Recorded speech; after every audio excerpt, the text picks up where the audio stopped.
Da, da, da, da. Go to Infendo.com and join our Discord and ask us a question. If you like cartoony Italian plumbers, you're in the right place. Infendo Radio is on now.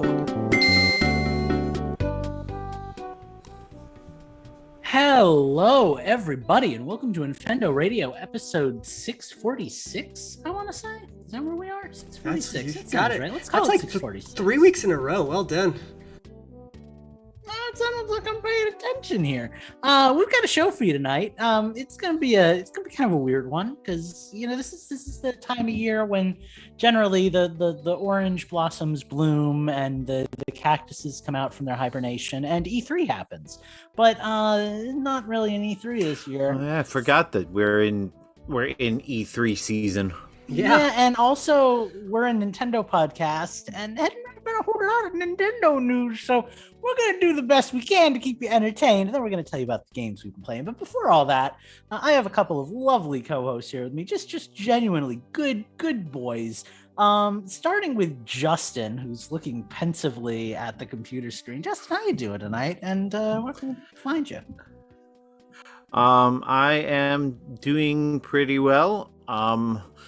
You can find me on Twitter, still mostly talking about Star Wars, not so much about Nintendo lately, but I am still at Infendo Justin. By the way, if you haven't, watch the finale of Obi-Wan Kenobi before that gets spoiled for you. I know I did. Doing that tonight. You can also go to the DisneyParkBench.com and see some of the stuff that's going on over there. I've been building up the reviews section, so there's a new review up for Spider-Man No Way Home. And then I've got a blog that's going to be going up in a week or two, so keep up with that. We're watching that movie right Hopefully now, I'll be doing actually. videos one of these days. Justin, you're hitting all my checkboxes today. Well, What'd I do? Eugene, where do you hit all of your check boxes? Oh, usually these days it's an Elden Ring, even though I looked at my play clock, guys. It's disgusting. I'm at 150 hours in that freaking game. But it's that's where my check boxes are getting checked. You can go to infendo.com though if you want to see all the rest of the stuff. But Lucas, I know you're doing something. Tell us about your something, and where people can find you. Doing lots of somethings. I have been uploading video after video after video. I have a bunch of videos up of Inscription now. If you want to go check that game out, you can. Tomorrow morning, I have my first video from Fall Guys coming out because that game just came out. So if you want to watch me play Fall Good, Guys, I can finally find out what that game is. yeah, check it out, see how it plays, see if you like it, and more importantly, see if I'm any good at it. You can go watch that. I will say, it's a fun episode if you watch it all the way to the end. So maybe check it out and enjoy the experience of my first game of Fall Guys. That's really kind of it. Lucas Peace, that's where I exist, that's where I am. Let's get on with the show, and we've got a show for you tonight. There's games. There's games that exist, but they don't exist for Nintendo. Nintendo didn't really announce anything big. The one thing that we got, the one direct that we got was Xenoblade Chronicles 3. I don't know about you guys, but I watched some of it and I don't really care about this game series. I've bought every single one, okay, because they look really pretty, and I put about 10 hours into them, and they're long games, 100-hour games, so that's barely scratching So I the can't imagine surface. 10 hours in a Xenoblade game is worth much of anything. Yeah. So, but it just doesn't click with me. If it's a little bit too. The internet is very horny, and this game is very horny. So that just kind of turns me off a little bit right there. Quite honestly, I'll be. It's also You've kind of piqued Steve's interest, I'm sure. It's that, but it's also weirdly immature. Sure. It's you look at I was looking at the gameplay, and it was showing off all the different characters, the main characters and stuff, and it's typical protagonist anime boy, typical protagonist anime cat girl, typical protagonist other anime boy. It's all like the kind of stuff that you think is really unique and interesting when you're like 14, and then you realize that there's like 80,000 games and shows and movies just like it, and it doesn't check off that, that sweet spot. That's just how I feel about this series. Like, I don't know, Xenoblade Chronicles was interesting. It was very unique, it was very different, it was very rare. And I think that kind of got me interested in trying it. I never really Not got rare, into it. monolith. Yeah. But Xenoblade Chronicles X, I think I've talked about this before on this show. That was my Xenoblade, right? You make your own character, Sure. You have this big world to explore, you get battle mechs. It's more of it felt more like a Western RPG to me. It's less about like telling the story of a character and more about you being a character in a world. And I like those kind of RPGs. That's why I've been playing Fallout again lately. And I don't know, Xenoblade 2 just there was nothing I was interested in. And it was very like the worst of anime. It was very like, ooh, big old girls, and I don't know. It's just not really like where I am in my life where I need to be playing like those kind of games. Don't get me wrong, there's a place for stuff like that, It's just me. It's just no judgment. If you like that kind of stuff, you like that kind of stuff, Everybody plays games that scratch that level of like I like Sonic the Hedgehog, right? I am not opposed to cringy games. There's a time and a place for a game that you enjoy that other people find cringy. But like I've reached an age where these games are too cringy for my taste, Like that's where I am. And that's why I like stuff like Bayonetta, where it is so cringy. It's ridiculous. Making, like it is so over fun of itself. It knows what exactly. it is. They know how ridiculously fan servicey it is, and they lean into it. Like that's more my style. We're just going to be so sexualized that you can't even take it seriously. And then you have like your No More Heroes on the other end of that spectrum type of thing, I totally agree. Like just boobs just for boobs' sake, because it just doesn't do it for me, I don't know. We've got our episode title.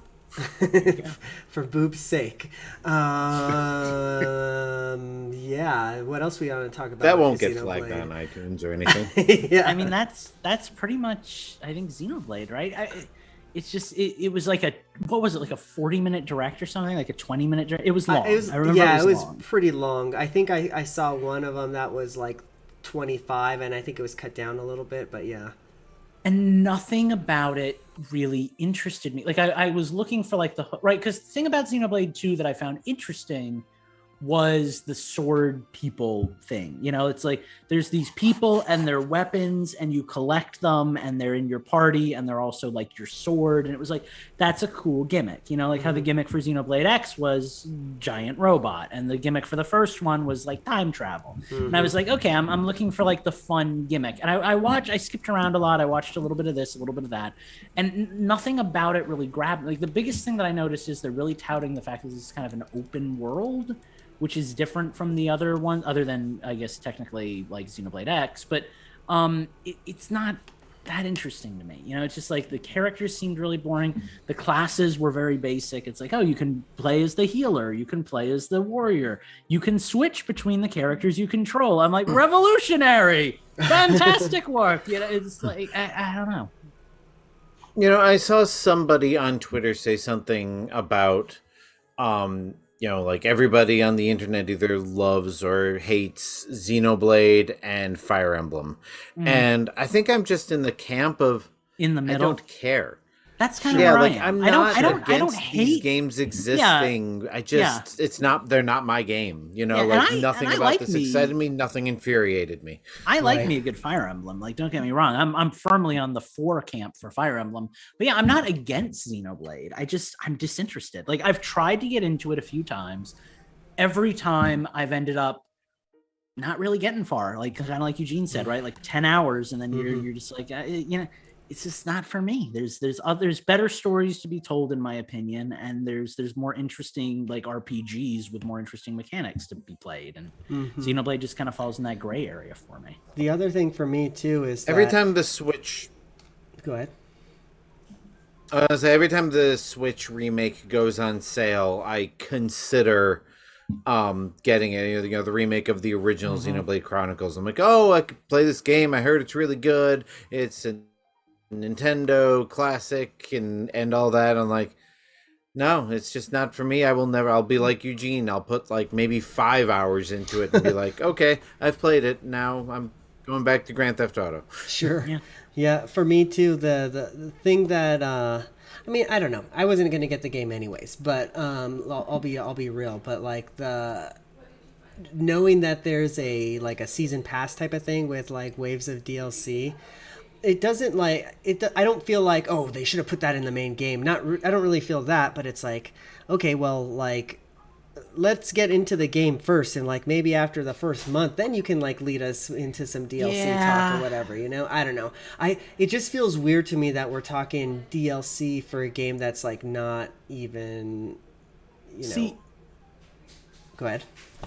well, I was just gonna say I didn't really want to cut you off. I was hoping I could let you finish, but I kind of go through that with like a lot of games where it's like before the game even comes out, I'm like, ooh, I hope there's DLC. Like with Mario Strikers, like even before the game came out, I was like, boy, I sure hope there's some Daisy and Shy Guy and Goomba, And I guess that kind of depends stuff. on the game too, But right? With Xenoblade though, it's like, yeah, oh, man, I you want. want the game to be full and complete, and then 6 months later you want to get I know, I feel you. It feels way too quick, like with Breath of the Wild, right? That game came out and then like a year later they're like, hey, you want to play on a motorcycle, Link? You can do that now, that kind of thing. Like it's just that's better in my opinion than like we're kind of planning this stuff out ahead of time. I don't know. It's Right. it's weird. Yeah, because like the DLC comes out the day of the game release, So, and I know that it's just like items and outfits the first day, but like still, it's like I don't know. Well, they're already. It becomes less of like a storytelling device and less of like a game playing device and more of like a marketing device. Sure. When it does that, it's like the Chocobo racing thing we were talking about pre-show. It's like you boot into the game and the first thing you get is, hey, buy our season pass, and also get ready for season pass number 2. And if you spend some money on coins, you can unlock special outfits for your Chocobo. And it's like, this isn't that bad. But anytime you jump into a game and you feel like you're a product rather than like a player, there's a problem, and that definitely the way that like they're already doing DLC for this game, it feels consumerist. Because like for me, like here I am being hypocritical because like you said, I bought the DLC for Zelda, but that was like a year later type of thing, like I'm the type of person that if I was a reason to come back to a game you already love. Exactly, yeah. I'm the type of person that if I was into a game like Xenoblade, I'd be like, okay, well the entry price is not $60, it's $90 because I have to get this DLC, Well, and side note, while we're on the subject, I feel like the idea of being like a hypocrite in these things gets tossed around way too much. Like you can dislike a practice and still fall for it. You can be like the victim of DLC, Mortal marketing. Kombat. Yeah, I do it all the time. I genuinely dislike DLC as a practice. It's eliminated unlocks from video games. It makes a $60 game worth $160. It's a bad thing, and I genuinely dislike it like 90% of the time. There are games where I think they do it right, and it's phenomenal. But by and large, it kind of sucks. And I still go in for DLC in almost every game that I get, because it's like, of course I want the deal. Of course I want the season pass. This is my new favorite game, For me, I almost would prefer that the DLC is like cosmetic based because people will still buy that. You're still going to get your money, Yeah. But then at the same time, somebody like me, it's like, okay, I don't need the banana suit outfit, like I'll just use whatever I get for free. So I don't know. Not that I'm going to probably get this game anyways, but it's just like that FOMO, it's just like I feel like I'd be missing out on stuff. Maybe I'm being too like this is just like the Nintendo fanboy in me because they are kind of my gateway to DLC. But in my opinion, the one that does it best, and this is exactly like the opposite of what you were saying, Eugene, is I like how like main series Nintendo does their deal. Like I like Smash Bros. And I like Mario Kart. I think those are both great because you've got a full game that, you pay, everything feels good. Everything feels full. You've got all the characters, you've got all the stages and stuff. And then they're like, hey, here's 5 extra characters, 10 extra characters. Right. Here's 32 extra stages. Like I like that as DLC, where you get if you're getting like an extra 50% of a game, it feels more whole to me. You know, it doesn't feel as and I think Mario Kart does that better than even Smash Bros. Because admittedly with Smash Bros, you know, it's like, hey, for $4 you can play as another fighter, and it's like, okay, I get it, but you know, I kind of hate putting out, you know, money for fighters. But the Mario Kart thing, I know people are bashing the DLC online because it's like low quality graphics and stuff, but I really like how they're doing it. Like I really like the extra like 32 courses over. I mean, the amount of stuff, even with the first couple of waves of DLC that came out on the Wii U, like you still got another half a game for only, what was it, like $15? Right. And then that was now really good for, DLC. I remember on the Wii. What is it, like $25? Yeah. You're getting another entire game's worth of levels. Yeah. Like it's, I really think that I agree. Like the Mario Kart, at least Mario Kart 8, has been really good about giving you value for your season pass, whatever you want to call it.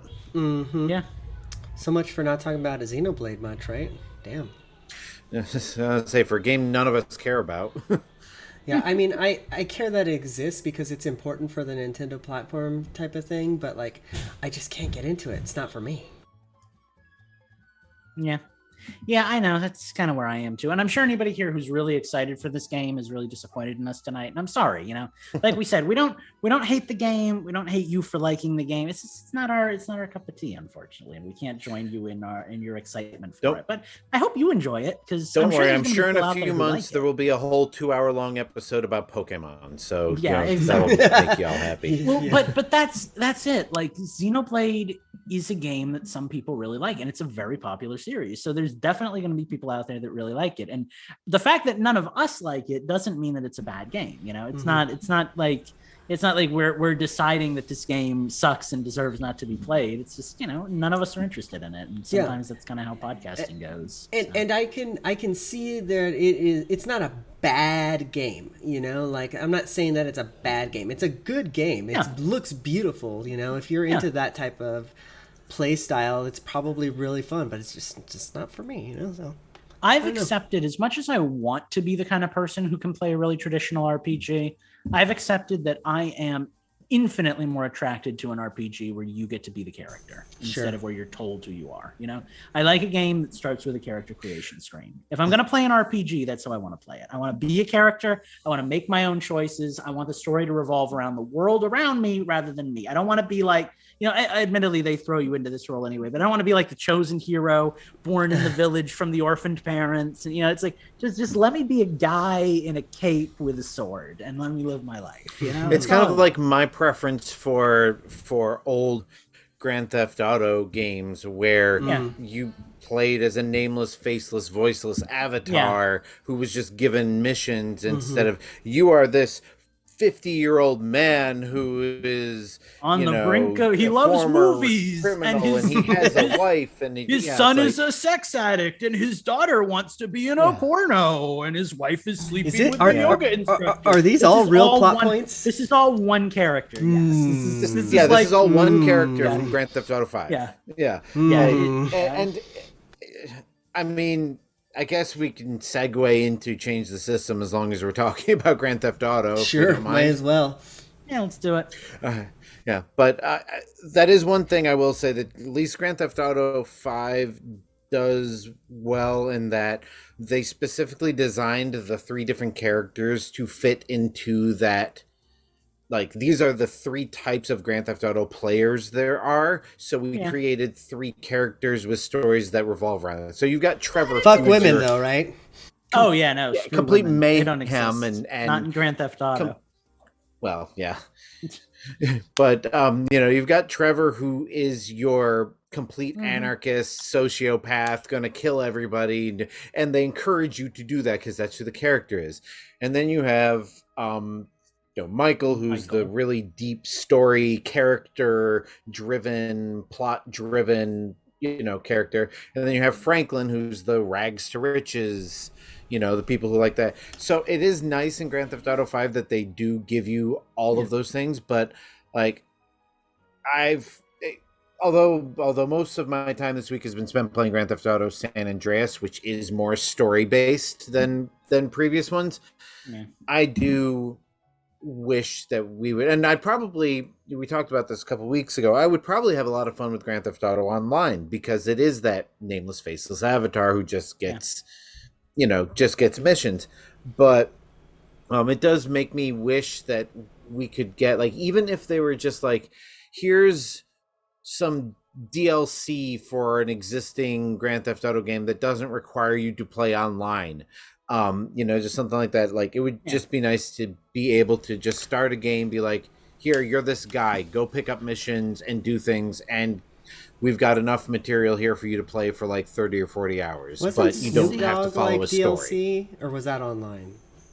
I have no idea what you're talking That about. must have been online, but I don't know. Snoop Dogg has been DLC in like every genre of game ever. So real quick, I'm going to jump in here. I did see the other day, apparently Snoop Dogg, like a month ago, came out with a meatless Dunkin' Donuts sandwich that was like a breakfast sandwich and a donut. Yeah, because apparently Snoop Dogg really likes like vegan meats. Like that's a thing about him, I guess. So he had like a promotion at Dunkin' Donuts. It is plant-based, so... Okay, before we completely lose track here, I wanted to make a point, because I actually, unlike Justin, I prefer GTA 5 and a little bit of GTA 4. I like the story GTAs, because when I'm getting into that particular game, for whatever reason, I go into it for the story more than like the mission or I think the free roam is better in the I love the stories in those games, don't get me wrong, and 5 is definitely, I think, better than 4. Yeah, but you prefer the older style of just like, here I am, I exist, and I'm ready to go. See, what I like, the game series that I prefer that in, is Pokemon.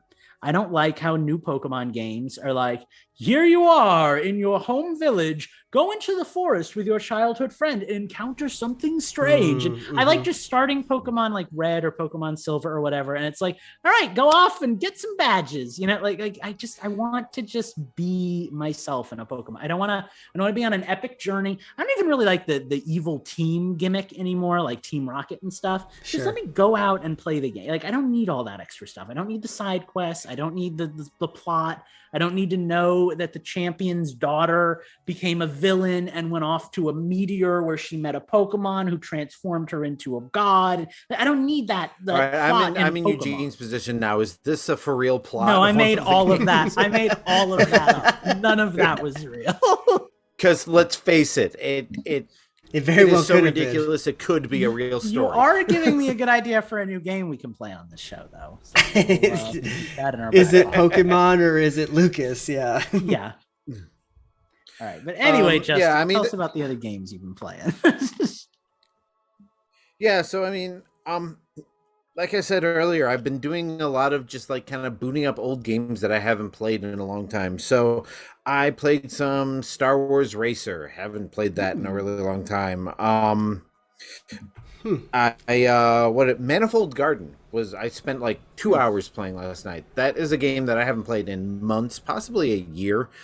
That is a first-person 3D puzzle game where you kind of change it's not really changing gravity, but like you walk up to a wall and you tap a button and then you just kind of shift onto the wall and the center of gravity shifts with you. And so the puzzles are all based around both navigating the world in this way and doing puzzles. So each corner has its own color assigned to it, and so you have blocks that if you're on the yellow side, you can pick it up and move it around, and when you set it down, it drops with gravity. But if you switch to the red side, you can't even touch that. It is locked in place, even if it's floating in air. And there's some real mind-bending puzzles, which I love, but I got so stuck on that game a long time ago that I just put it down. Mm-hmm. And for some reason I had a hankering to play it again this week, and last night I finally figured out the puzzle that I had been working on, found a new puzzle and managed to solve that. So I'm in a completely new area that I didn't have unlocked before. So I might end up diving headfirst into that later. Hopefully I can beat it before Portal 1 and Portal 2 come out. Um, really, besides that, hasn't been a whole lot of anything exciting. I believe I said I rolled credits on Star Wars, Lego Star Wars last week. Hmm. Um, I've been kind of playing that on and off, just unlocking things. I did get Shredder's Revenge. I haven't even booted it up yet. So I guess that's kind of it. Really, a little bit of the same old and a little bit of really old and a lot of nothing. So that's my change of system. Well, fair enough. Next. Do I have to pass the torch? Yeah, I guess so. All right, Lucas, you spoke first. You go ahead. All right, let me talk about the games I've been playing. I really Or are I've been currently a- playing, as it were. Yeah, well, I just grabbed the Switch so I could actually look at the games. Oh, I've yes, been that's playing. right. I have to find out about this game that I downloaded and haven't played yet. One of the many. So there are a few games that I've been playing. Nothing that extreme. I did a little Monster Hunter with Steve. I don't remember if that was this week or last week, but we did play the Sunbreak demo a bit. We still have some work to do on that. We want to finish the boss, like the big bad ultra hard fight. This is Rise, right? This is the Sunbreak demo. That game, Rise. That game, the expansion pack comes out in like 8 days from when we're recording this. So that's exciting. So we have to jump on at some point and do that hunt. But we haven't really jumped back into that. I did a little bit of Final Fantasy 14. I haven't been playing quite as much of that because I've been playing a lot of Fallout New Vegas. That kind of got me back. That got me hard. So I've been doing a lot of Fallout New Vegas lately. I have two characters going simultaneously. I have my good guy character and I have my ultra villain character. And with my ultra villain, I've made it to essentially the end of the game. And then I realized I'm woefully underleveled for this final boss fight. So now I'm going back and trying to level up as best I can. But it's a trial. It's a tribulation. I'm kind of purposely trying to avoid a lot of the quests with the bad guy because I kind of just want to play that one out and just be like, I did it. I ruined the world. And then like actually play the game with my good guy. So, we're experiencing this game in increments and little bits and bobbles and pieces and stuff. It's kind of cool to like run into a character that I really like as a good guy and then like betray him and sell him to Caesar's Legion as like a doctor slave as a bad guy. Like that's a fun little twisty turny, moment that you can have in this game. So the thing that I really like about New Vegas, though, like I had tried Fallout 4 and I thought I was going to like it more because it's more Skyrim-y, but New Vegas just has so many, like, you feel like you're actually the character you're playing as, Like with Fallout 4, you're playing as a character that Bethesda kind of designed, even though you choose like your charisma and your intelligence and all that stuff.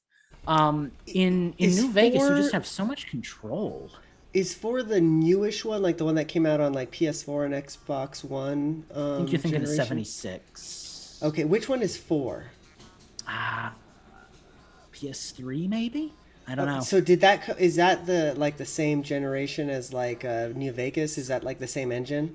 It's the same engine as Skyrim. New Vegas is the same engine as 3. Oh God! Oh my God! Yeah. Okay. So this is, I don't think I've ever played any of the 4 then. I think I played New Vegas a bit, so I wonder how much it's changed since then. Yeah, it's hard to say. I think so here's the other weird thing. Because now I'm kind of like in the weeds with Fallout and I'm like paying attention to like the internet and stuff. So Fallout was originally made by Obsidian, and I don't know what the story is with them. Maybe Justin would know because he knows companies, but I don't. But Obsidian existed, and then for Fallout 3, Bethesda came in and worked on the game, and people didn't like it as much. It kind of carbon copied Fallout 2, but it was like a 3D game and everything. And then Obsidian worked on Fallout New Vegas, and it was like a sleeper hit, and people really like it, and it's supposedly one of like the best Fallout games of all time. And then Bethesda worked on the last two, Fallout 4 and Fallout 76, and people generally agree that they're not as good. So people just kind of generally hate Bethesda and generally like Obsidian. And I don't understand if they're like owned by Bethesda or if they're their own thing and they get like leased out. But it's a whole thing, I guess. I don't know. I might have all that wrong. But See, and it's funny because I vaguely remember when New Vegas came out, it getting bad. Yeah, it Not was necessarily bad originally reviews, panned. but people didn't like it as much as Fallout 3. Hmm. So, but now it does seem to be the more favorite one. I've never played Yeah, any of them, honestly. If one of them came out on Switch, I'd probably get it. I've considered getting, was it the Outer Worlds or whatever it is, yeah, which I that's think is also made made by by. Obsidian. Hmm. Yeah, so I've heard mixed things about that, but it's Same. been on my wish list for years, and because it is that kind of Fallout style, but it's Yeah. not anything And I've then tried myself. you've got the other wrinkle that the original Fallout was actually made by Interplay, of Clay Fighter and Ah, Earthworm Jim fame. okay, okay. Yeah, it's a whole maze of confusion. And there are Hmm. people who say Fallout 1 and 2 are the best games in the series, and those are the ones you should be playing. But those games are real hard to play. Like literally hard to play, and also Oh, just like a lot of choice. You can do anything in those games. Like free, to do your thing. But you got to do it in like a top-down isometric, like 3/4 view and click it and choose and Oh it's God, hard. It's rough. I'm Yeah. looking about. There was a litigation actually. If you Hmm. care for me to read it and give me a minute here, Okay. apparently, in 2003 and 2004, Snowblind Studios and Interplay Entertainment were engaged in a dispute regarding the Dark Alliance engine used in Fallout: Brotherhood of Steel, and Hmm. amongst other games. So there was then Bethesda sued Interplay in 2009 regarding Fallout Online and selling Fallout Trilogy. So it looks like there was a lot of Back and weird forth. legal issues going on Yeah. here. So that's probably why it's so confusing. Interesting.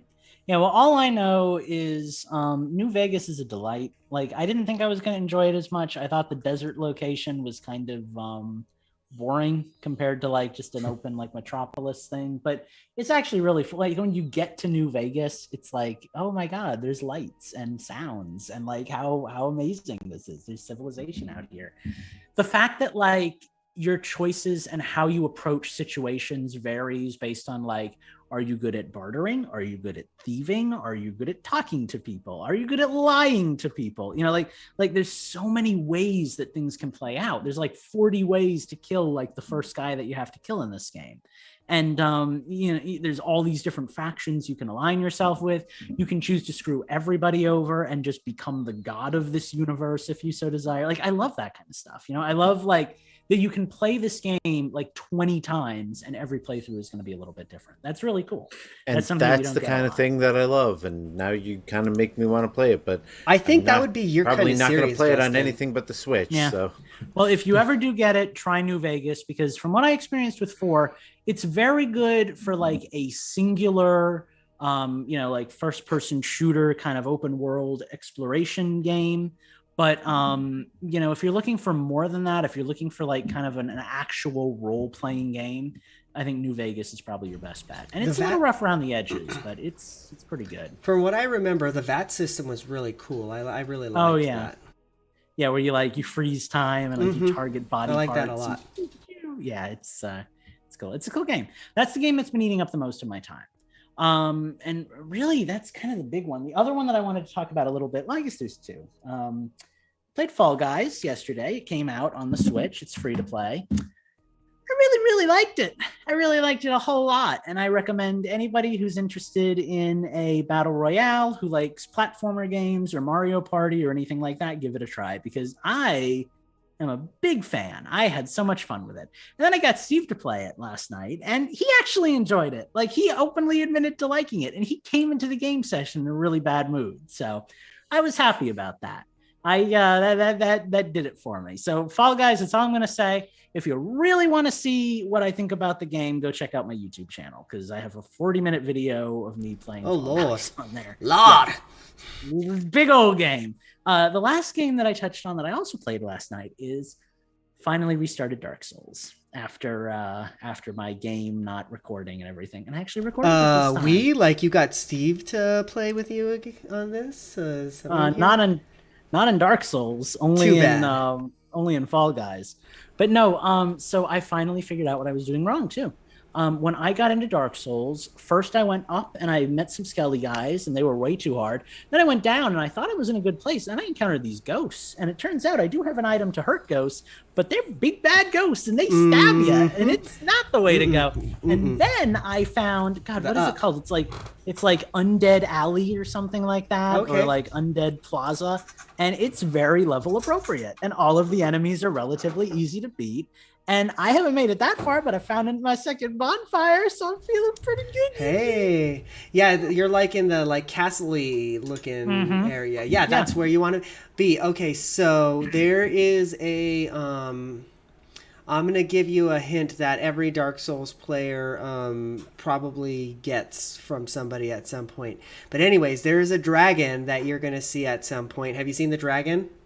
I did. He came onto a bridge and he boom. Okay. And he flew away. So there's a way where you can get under the bridge, and there's like a bit like a rat area where there's like dungeons and stuff. But you can actually see the dragon, like you can see its tail and everything like that. In this game, if something has a tail, you want to attack the tail, because if you shoot enough arrows at the tail, it's going to take like, I'm not kidding, like go buy 100 arrows, because it's probably going to take like 75 arrows. But you can actually take the tail off of the dragon, and you're going to get a bomb sword, and you're going to use that sword for probably about half the game. Oh my God. Okay, well, I have some experimentation to perform then. Well, I appreciate it, Eugene. I'll check that out.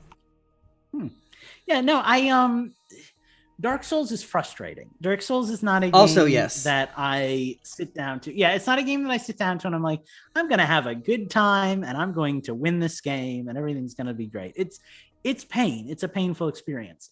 But it is the closest thing I've ever played to simulating the experience of being 5 years old and booting up a Super Nintendo and playing a ridiculously hard video game that you know nothing about and just not being able to get through like the first level. Like it brings a nostalgia that I didn't know I missed. But like you boot this game up and you feel like a child. You feel like a dumb, stupid child. Because you're going to get wrecked. Yeah, absolutely. And you don't know where you're going, and you can go in completely the wrong direction. And the only thing that tells you you're going in the wrong direction is when you die. Like it's it really does feel like playing an old game. And then like leveling up, you have to be responsible for like knowing that you have enough souls to level yourself up, and then finding a campfire to do it at. And it's just it is an old game in a I don't want to say a new game's body anymore, because the game's what, like 15 years old at this point. Gosh, totally. It's good though. It is a good game. I really want to see this thing through. I don't know if I'm going to. I don't know if I have it in me, but I want to have it in me. So I'm going to continue to try, and I'm going to continue to record my entire experience so that it'll be saved for posterity. So it's a good game. You guys know how much I like that game. It's probably in the last 10 years, like still one of the best games I've played in my opinion. You know, so yeah, I like it a lot. Yeah, no, I can see why you do. And it really does feel like Monster Hunter if Monster Hunter was an adventure game. Like, I'm really enjoying that aspect of it, too. Like, oh, dodge roll, cut, dodge roll, cut. But yeah, you know. And that's really kind of it. That's everything that I've been up to up until now. I think Sonic Origins might come out at midnight tonight. It might come out tomorrow morning. But either way, kind of excited for that, even though it's just old Sonic games that I've played 800 times. But that's neither here nor there. Eugene, what have you been playing? What are you up to? Okay, well, I haven't been playing a whole lot, but I have been playing some interesting stuff, at least in my opinion. So I'm going to start with the, product review-y type thing, I guess. So I guess if you're watching the YouTube, you can see what I'm holding up. I talked about this either last week or the week before, but this is the NES Satellite, Nintendo NES Satellite. It has 4 controller ports, so you can actually play some multiplayer with it.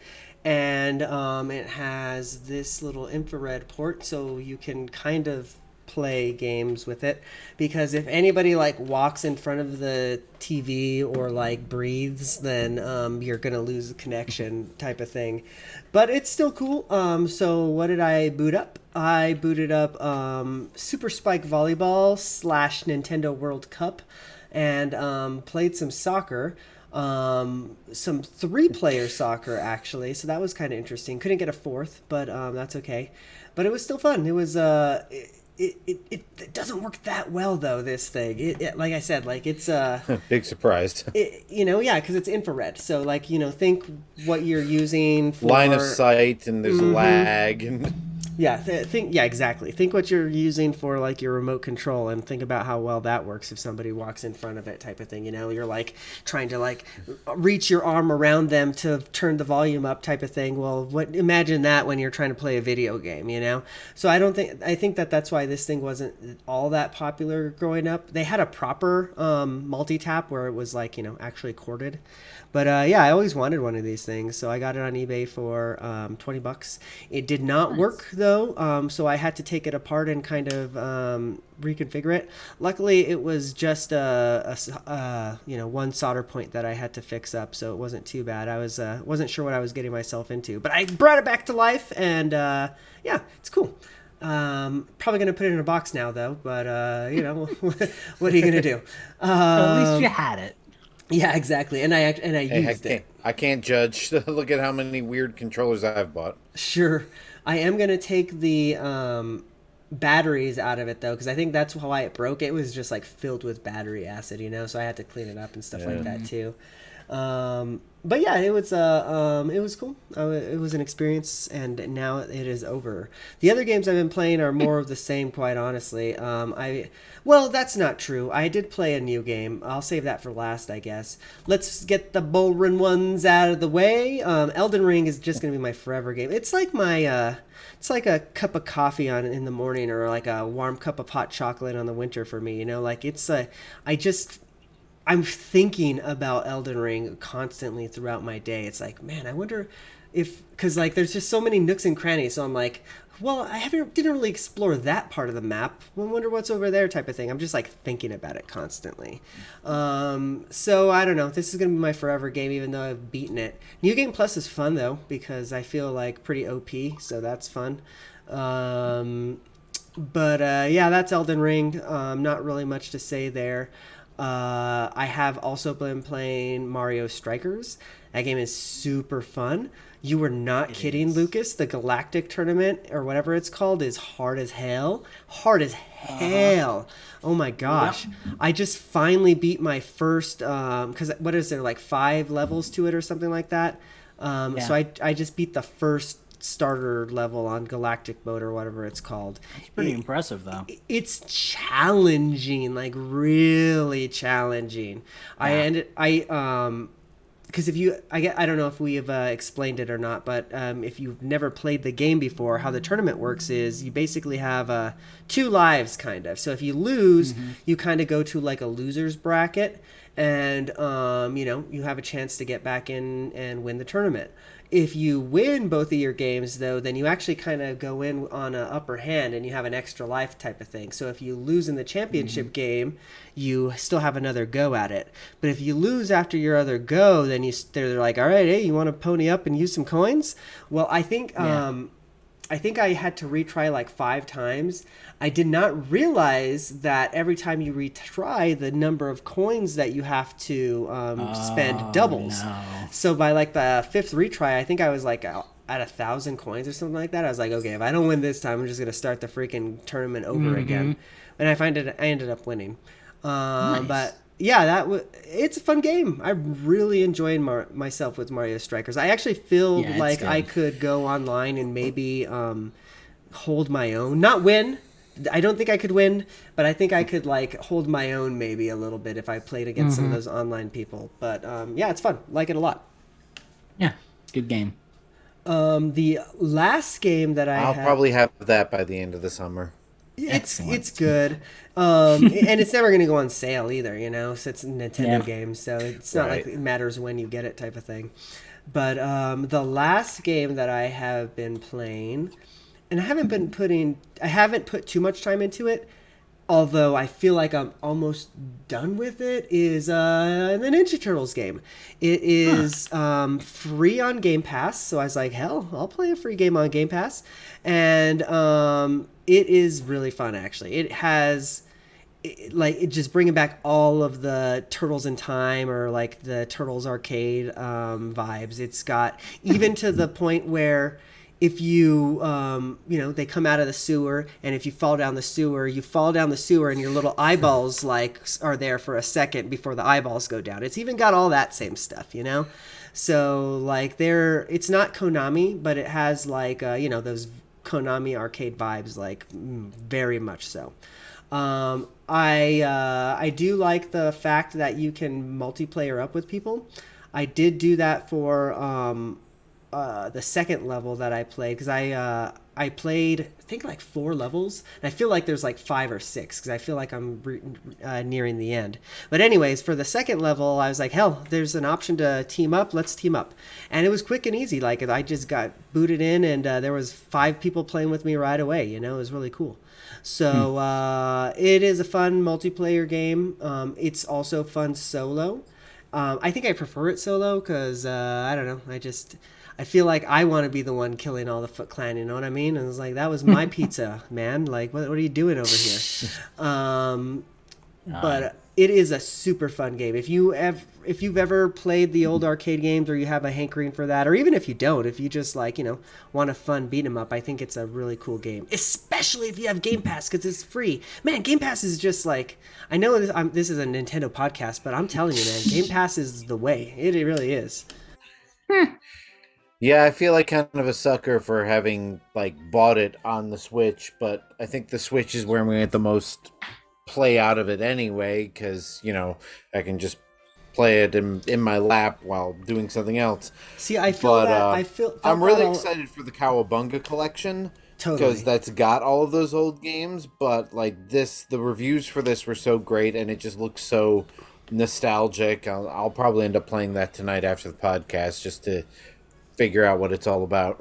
Yeah, totally. For me, I was actually feeling that way too a lot, Justin, because it's like, oh man, I just really want to play a game that I can, I can take to bed with me. But I don't know about Xbox One, but I think that the Xbox, I know the Xbox Series X has a feature where you can like, on your phone, stream it to your phone. So like, I've been doing that actually when I'm in bed, and it's been pretty cool. Yeah, I can do that. I've actually played Red Dead Redemption a couple of times on my phone in bed. So yeah, I booted up the tablet, and I was like, "This is really cool, actually. Like, this is so It shouldn't work, but it does. You can like sync up your like actual Xbox controller to your phone or whatever. It's cool. It's great." Speaking of streaming, I played my first cloud-based game a couple of weeks ago, and I had forgotten to mention it. After the podcast, I was just kind of going through games on Game Pass, and one of them was Microsoft Flight Simulator. Oh yeah, which is an Xbox Series only game. You can't play it on the One, but through cloud-based gaming, you can play the Xbox Series S/X game on an Xbox One. It was actually pretty good. I mean, it wasn't. It was clearly streaming. Like, there were times where there was screen tearing, and the controls weren't super responsive, and the resolution would drop and the frame rate would drop. It wasn't perfect, but for Flight Simulator, it's not like fast-paced Twitch-based gameplay anyway. And so I spent about 45 minutes to an hour playing Flight Simulator, because I haven't played that. The last time I played a Flight Simulator game was on like an old Apple Macintosh, like pre-iMac era, like 90s PowerPC era Macintosh, when like it literally looked like Star Fox, like just polygons and colors, and that's it. So it was quite mind-blowing to see what that is now. I flew around Disney World.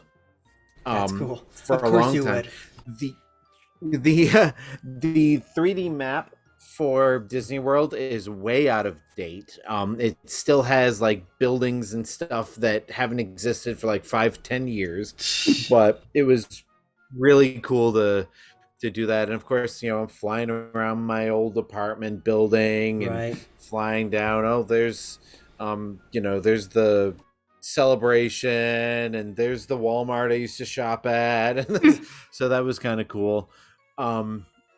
But yeah, so I forgot to mention a couple of weeks ago, and you mentioning the streaming thing made me think of it. Yeah. It is really a great feature, and cloud-based gaming is not Yeah, perfect. you're It not probably going to would play have a been better if I fight. had been hardwired, but You're not going to want to play a fighting exactly game on it. Yeah, but like, a game like for Flight Simulator or maybe even Assassin's Creed, which I played streaming, worked pretty or great. turn-based RPG. Yeah, exactly. Something that you don't have to have, be anything that doesn't require fast reflexes or, high resolution. Because, like I said, there were quite a few times when the resolution dropped to like standard definition levels. Sure. But, yeah, it was really cool, and definitely a feature that I'm glad that I have. Yeah, totally. Yeah, no, But I would not pay money to play a cloud-based version of a game. So screw you, Square, with your cloud-based yeah. Kingdom Hearts on the Switch. Yeah, no, I know I'm not getting paid by Microsoft. I guess I should, with as much as I talk about Game Pass at this point. But no, like there's a lot of value there, like not only do you get the cloud-based stuff that Justin's talking about, but you get like, streaming the games you already own to your phone or whatever. Like it's cool. The last thing I'll talk about on Game Pass, because I did play one other game, was the Rare Replay, because I just kind of wanted to play that again. And I played so many, just like the nostalgia was just hitting me, from Perfect Dark to Banjo-Kazooie. Like, oh man, that was so fun. Granted, I only put like 30 minutes into each one, but it was enough for me, I was like, oh yeah. I really need to play Banjo-Tooie because I've never played that, and I 100%ed Banjo-Kazooie a few years ago, and I just really, one of these days, like earlier today, I was just having a hankering I need to just start that game, and maybe I can play it on my phone in bed. Sure. I beat the first level in Perfect Dark in what is it called, dark mode or perfect mode or whatever it's called, like the hardest difficulty. God. Dark perfect mode. The muscle memory just kind of came back, I was like, oh yeah, I gotta do this and that and that. It was weird because I wasn't using a Nintendo 64 controller, and then I was almost gonna get on Google to see if I can sync up my Nintendo 64 controller to my Xbox and like, break the laws of physics. But yeah, no, the Rare Replay is cool. There's a lot of cool history in that, So yeah, that was fun. But that's really it. Yeah. That's kind of all I've been playing, unless you want to hear my Pokemans. But yeah. Well, I guess that's it then, right? Do we have? All right, cool. Well, that's gonna do it for this episode. We kind of broke so quickly that I kind of lost my pace. Thank you guys so much for watching. If you enjoyed it, there are 645 more episodes just like it that you can listen to anytime, anywhere podcasts are sold or downloaded. So maybe not just like it. Yeah, maybe not just like it. Different hosts, different times, different eras. Go find the earliest one you can. Listen to it. Tell us what you think. Anyway, we'll be back again next week with another episode. Until then, take care. Bye-bye. See you real soon. Adios. Peace.